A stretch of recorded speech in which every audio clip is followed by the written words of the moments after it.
Good morning and welcome to Willowdale. My name is Gustavo Castañeda and I'm the pastor of Willowdale Outreach and Willowdale en Español. We are so glad you are with us today.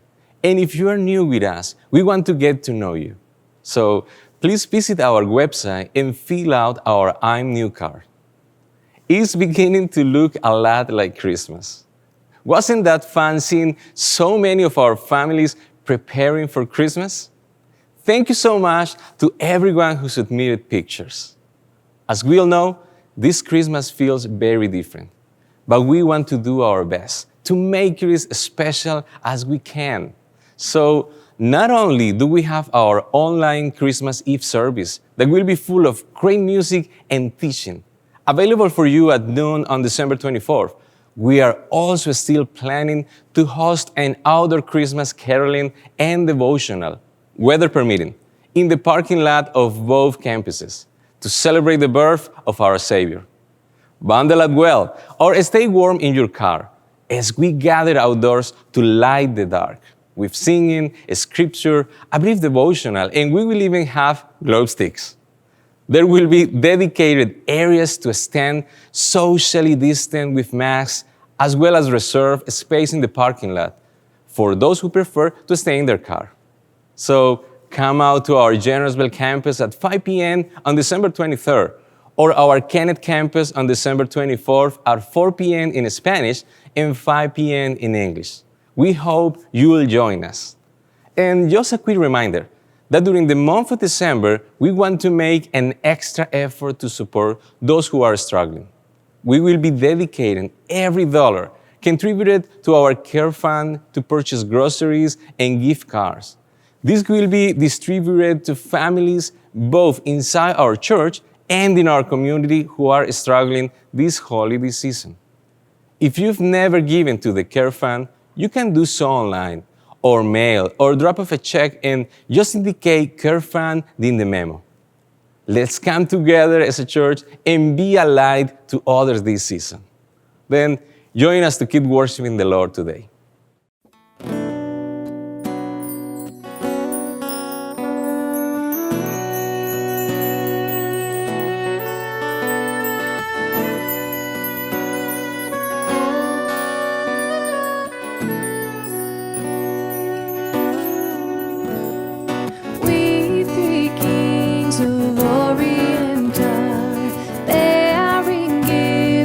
Traverse afar, field and fountain, moor and mountain, following yonder star.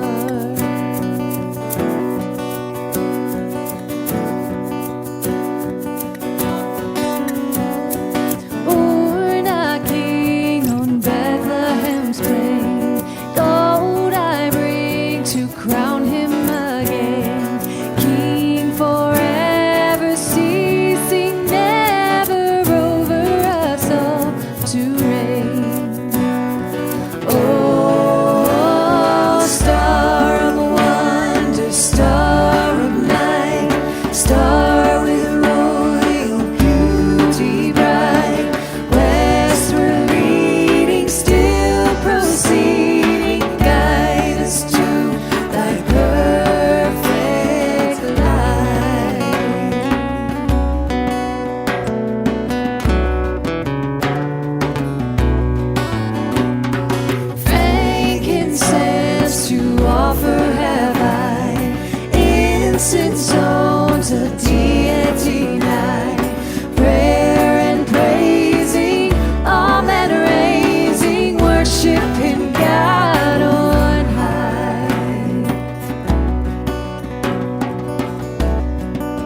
Behold him arise, King and God and sacrifice. Alleluia, alleluia, sounds through the earth and sky.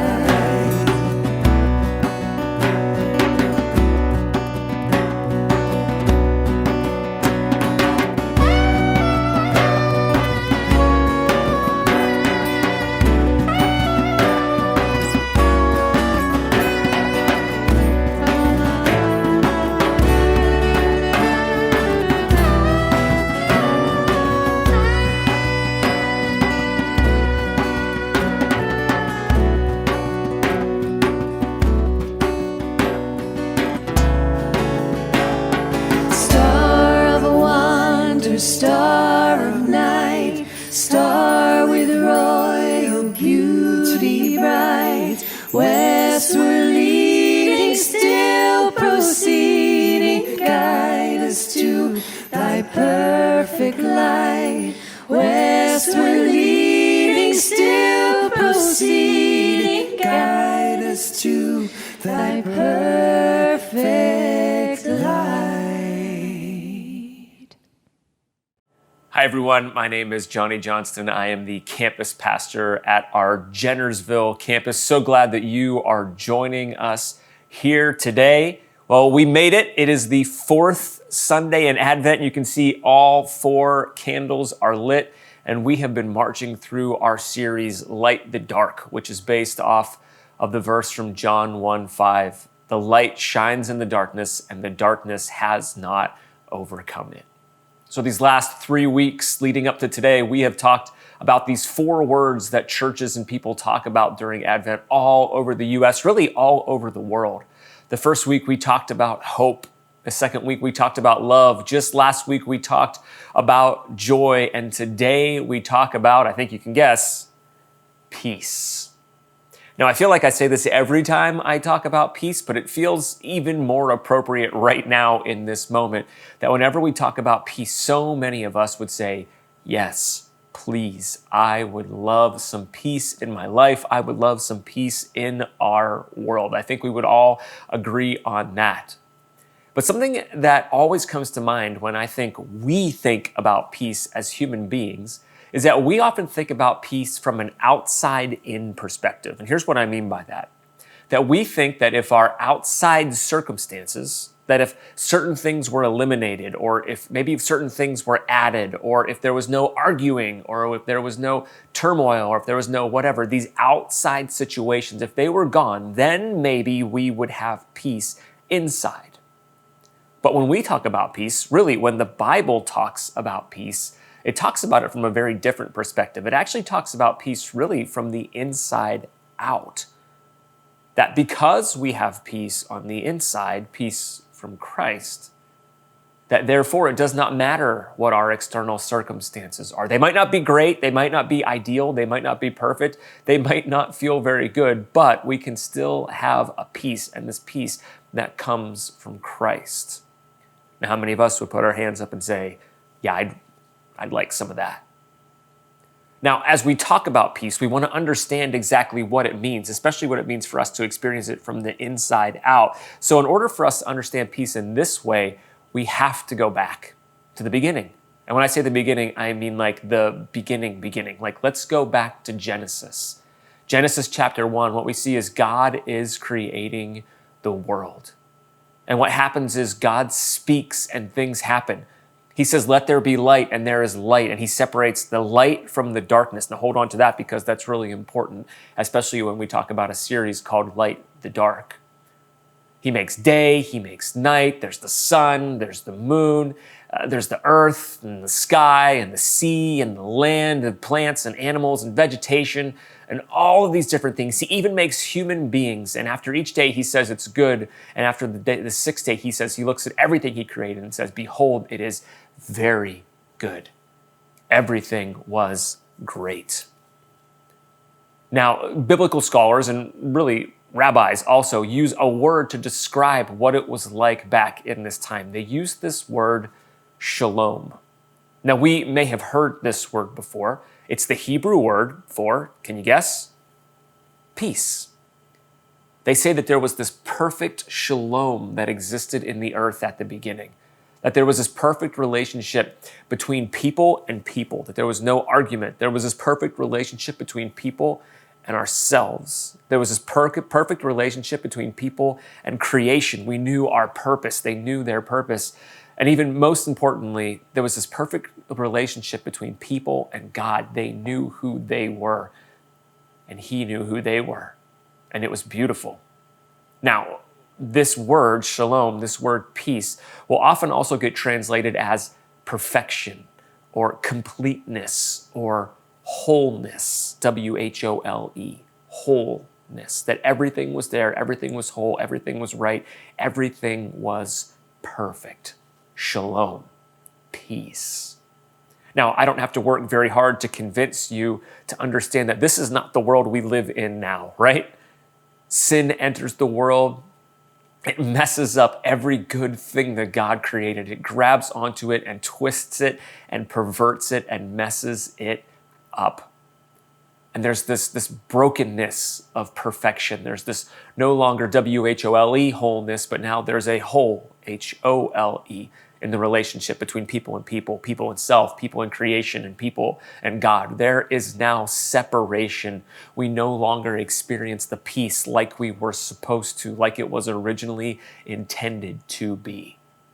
Now, something we have to understand, though, about this, as us as human beings, is that we are still created in God's image. That means that we still have a longing for this peace, a desire for this peace. It's actually built into us, and we want it, and we will go after it, and we will be restless until we find it. St. Augustine says it like this. He says, "Thou hast made us for thyself, O Lord, and our hearts are restless until they find their rest in thee." We are on a constant search for peace. And really, as we think about this teaching today, this sermon today, and this idea of peace, this is really the problem with peace.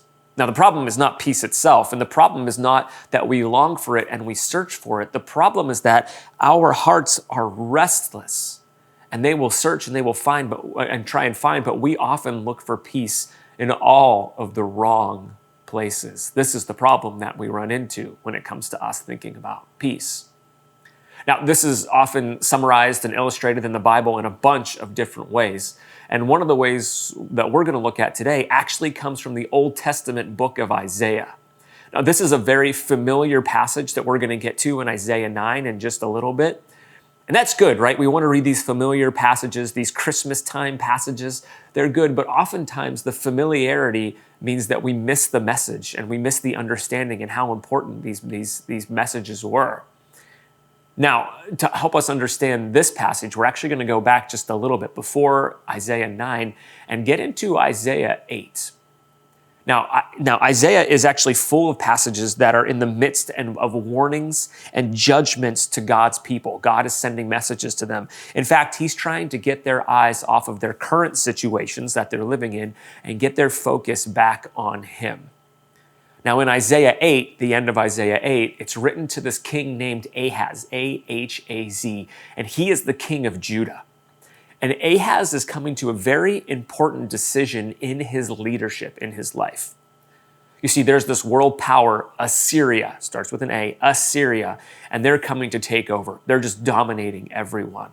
And Ahaz has been asked to join a military alliance with Syria, no A, and Israel. Remember, he's the king of Judah. There's this whole split in the kingdom. It's a whole nother sermon, a whole nother time.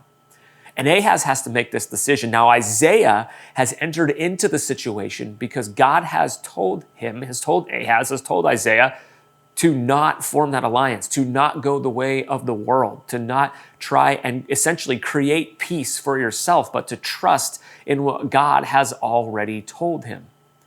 And Ahaz has to make this decision about what he is to do next. Is he going to create peace and try to fix peace himself? Or is he going to trust in what God has told him already and have peace in a different way? Here's what we read at the end of chapter 8, starting in verse 19.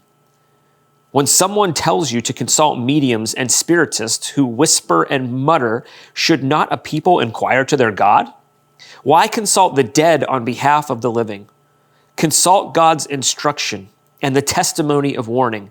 If anyone does not speak according to this word, they have no light of dawn. Distressed and hungry, they will roam through the land, and when they are famished, they will become enraged, and looking upward, will curse their king and their God. And they will look toward the earth and see only distress and darkness and fearful gloom, and they will be thrust into utter darkness. Now, what do we see here is that people are saying to Ahaz, and even Ahaz is thinking, look to mediums, look to spiritists. Now, these were people who thought that they had this unknown wisdom that no one else possessed, in particular, that they had this wisdom about the future. And what Isaiah is saying, he's prophesying, he's consulting Ahaz, and he's saying, when you do that, it's like you are trying to take the situation into your own hands. You are trying to fix it. You are not trusting in what God has said. I mean, he says here, consult God's instruction and the testimony of warning. You should do these things. But what you are doing and what other people are consulting you and telling you to do, here's what this leads to. It says, if anyone does not speak according to my word, at the end of verse 20, it says this, they have no light of dawn.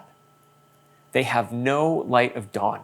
This idea of dawn is actually this metaphor for hope. So what Isaiah is saying here is that if you consult mediums and spiritists, if you don't go the way that you know that God has offered to you, you have no light of dawn. In other words, you have no hope.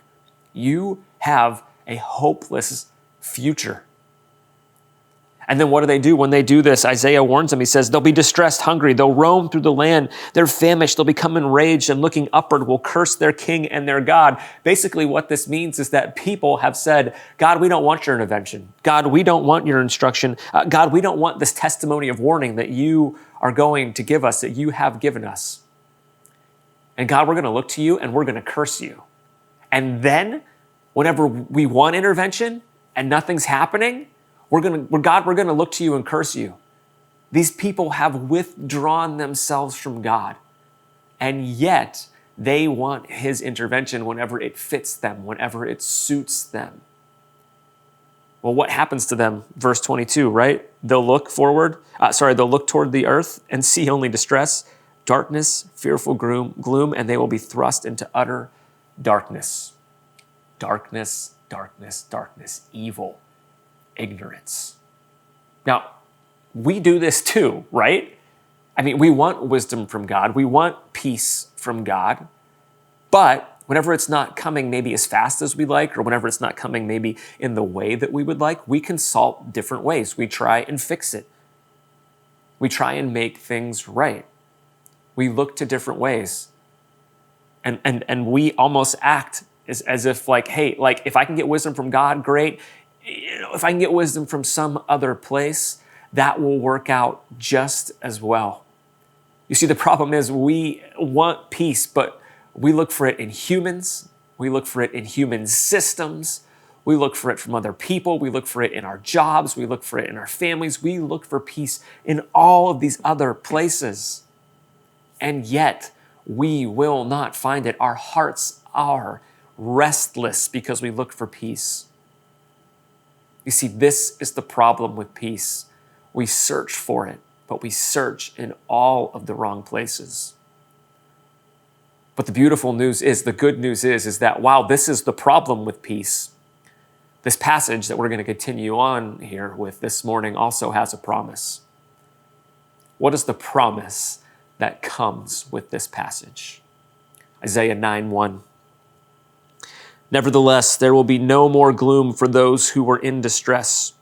In the past, he humbled the land of Zebulun and the land of Naphtali. But in the future, he will honor Galilee of the nations by the way of the sea beyond the Jordan. Nevertheless, in other words, in spite of the circumstances, in spite of what we just heard, that people are consulting other people and that they are thrown out into darkness, there will be no more gloom for those who are in distress. This is good news for the world, for the nations. He will honor Galilee of the nations. This is the good news. How does it come about? 2 and 3. The people walking in darkness have seen a great light. On those living in the land of deep darkness, a light has dawned.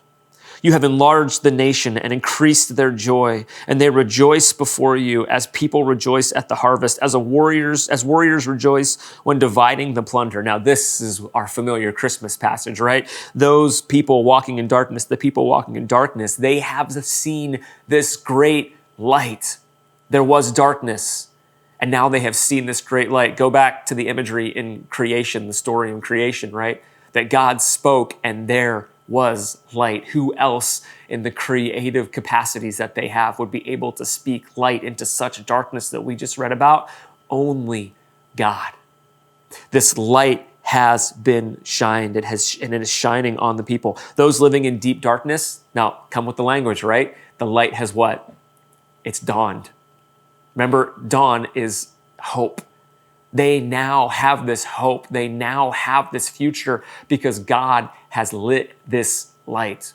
And it says, because of this in verse 3, there's much rejoicing in large nation, increased joy, rejoice before you. And they rejoice in such a way that as those farmers, when the harvest comes in, when it's payday, when there was a plentiful harvest, or even as those warriors who rejoice when dividing the plunder, they were victorious in battle and now they're splitting up what they have earned and what they have gained. There's much rejoicing. This is like after winning the championship in the locker room celebration type of joy.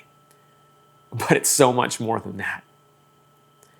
Now, something that we need to take note of what we just read, and also as we go forward here, we are not the subject of any of this. We did nothing to make any of this happen, the light dawning. We did nothing. In fact, as we look at verses 4 through 7 to kind of close out our time, as we kind of march through these, we, me, you, us, we are not the subject of any of the verbs here. And this should be a great comfort to us because God has done these things.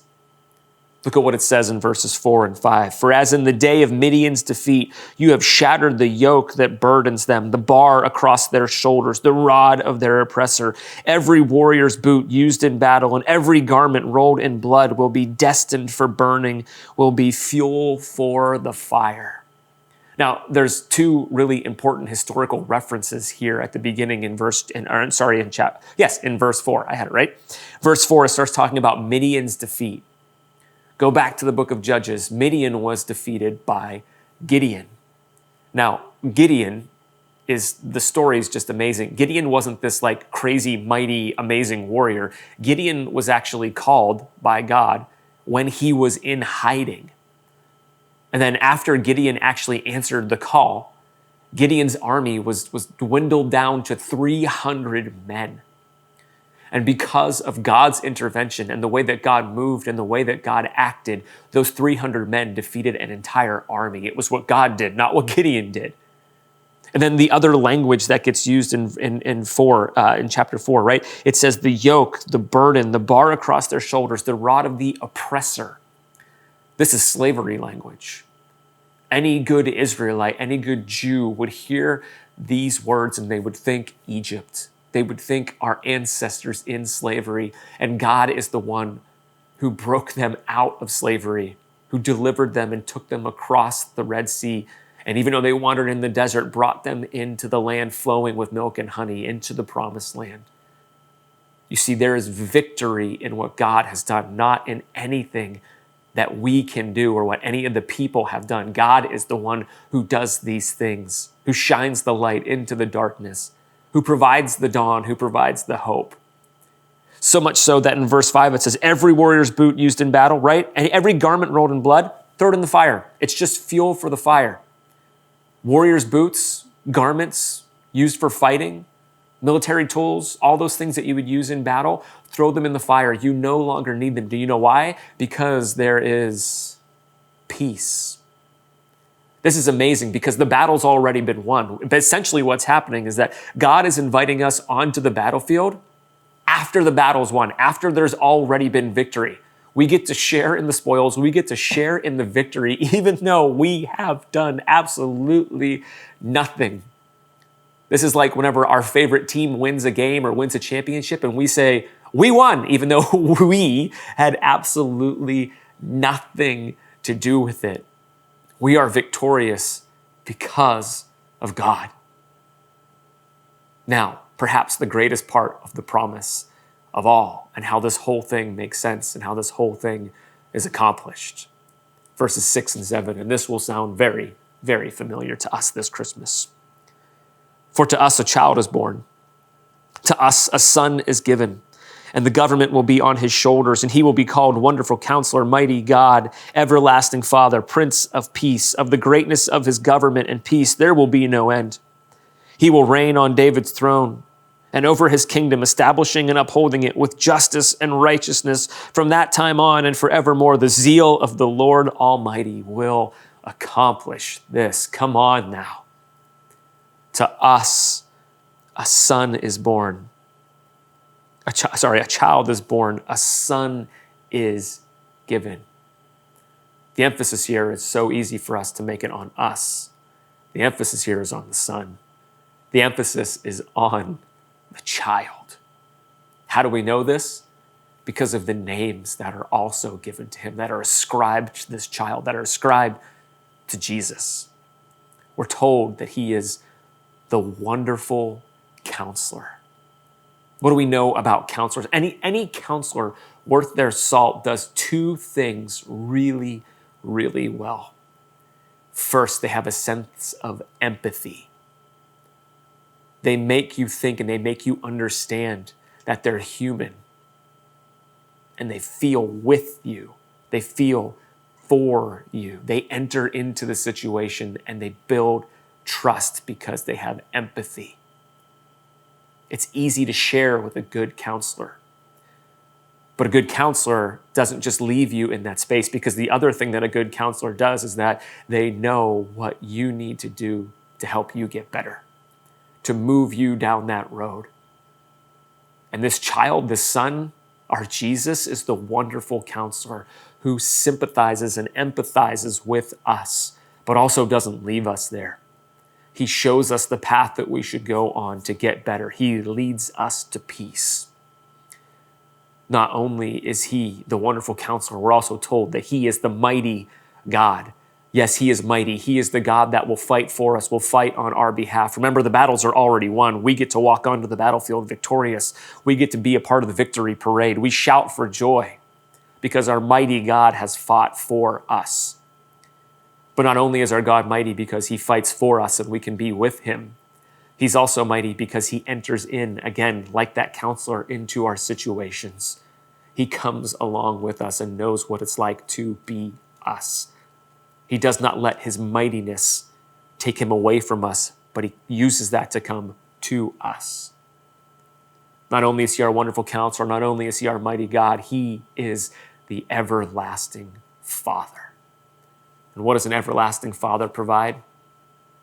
He provides protection. He provides a home. He provides peace. And Jesus is that Father who was single and never had any kids, but yet welcomes us into that relationship with an everlasting, ever-loving God. He's the Wonderful Counselor. He's the mighty God. He's the Everlasting Father, and he is the Prince of Peace. He's the Prince of Shalom. You see, that peace that was broken, Jesus redeems and returns us to that state. He invites us back into that because he is the Prince. He offers it to his subjects. He creates harmony in the relationships between people and people that would never be there without him. He helps us understand who we are internally in God's eyes and this everlasting Father that we have, that we are loved, that we are his beloved. He restores our purpose in life as he creates peace in our relationship between people and creation, in our jobs, in our work, in the way that we live in our communities. And perhaps most and greatest of all, he restores the relationship between people and God. He is that bridge. He creates that peace by dying on the cross for us. He's born in order that he may die.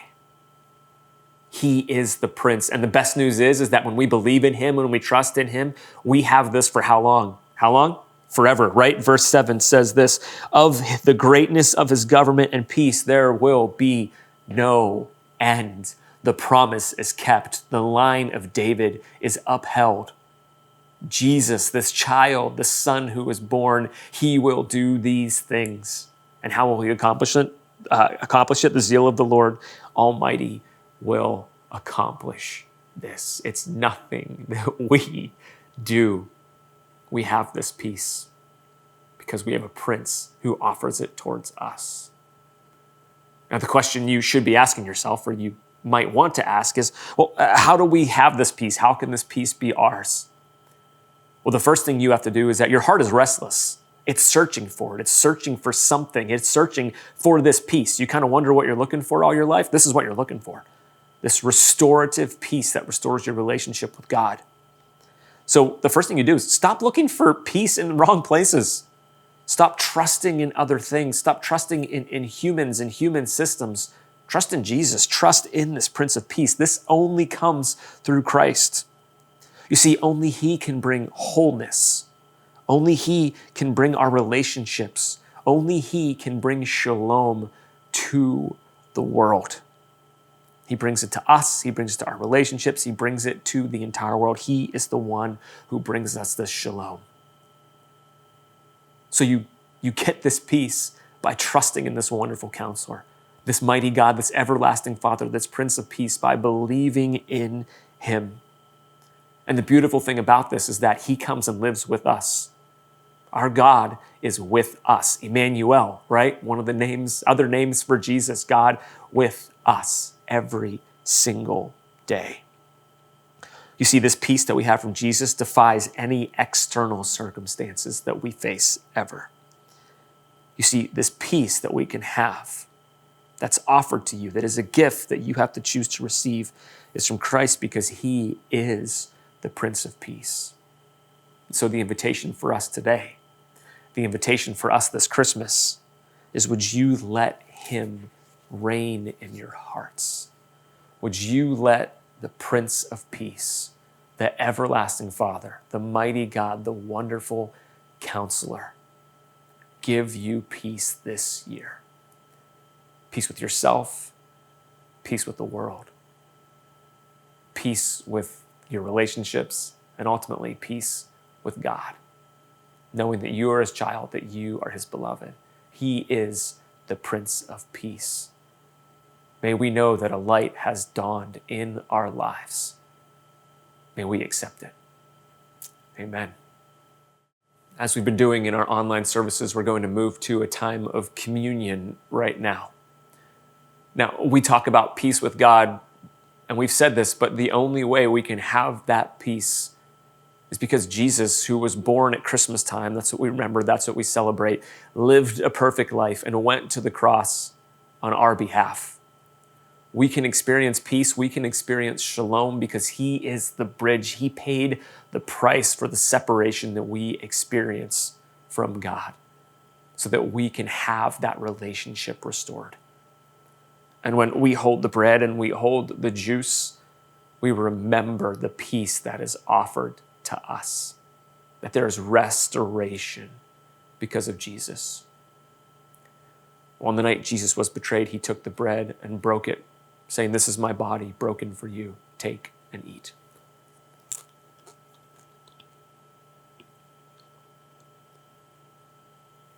And in the same way, He took the cup, saying, "This is the blood poured out for the forgiveness of sins. Drink all of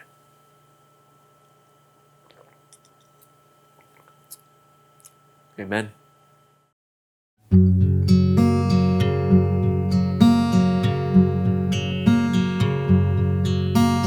Oh, holy night, the stars are brightly shining. It is the night of the dear Savior's birth. Long lay the world in sin and error pining, till He appeared and the soul felt its worth.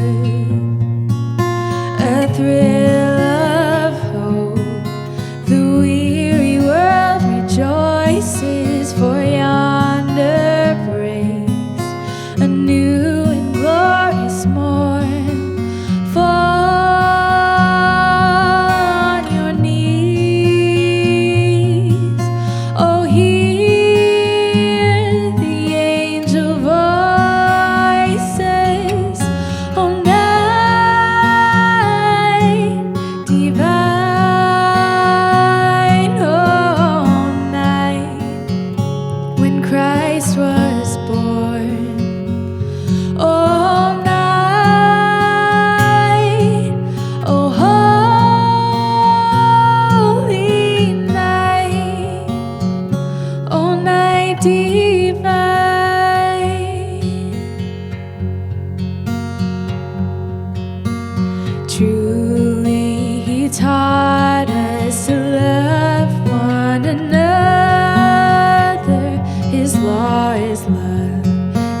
his gospel is peace. Chains shall he break, for the slave is our brother, and in his name all oppression shall cease.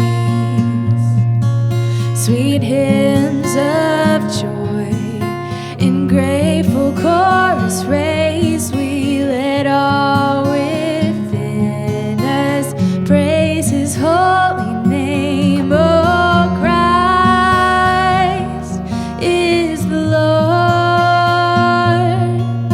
Oh, praise his name forever. His power and glory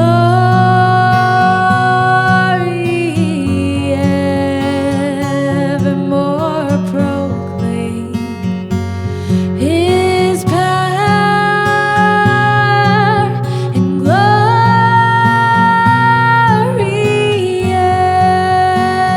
evermore proclaim.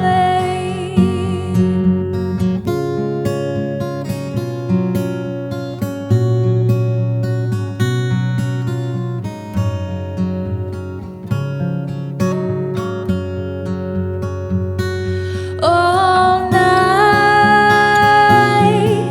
divine, all night, when Christ was born. All night, divine,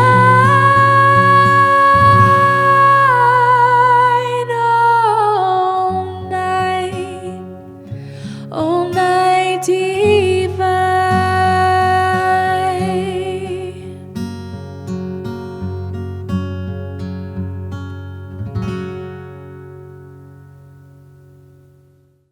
Well, hey, thank you again so much for being with us. We really value you being here and watching and really participating. And today, I just want you to remember that you have an opportunity to be in relationship with a wonderful counselor, with a mighty God, with an everlasting Father, with a Prince of Peace.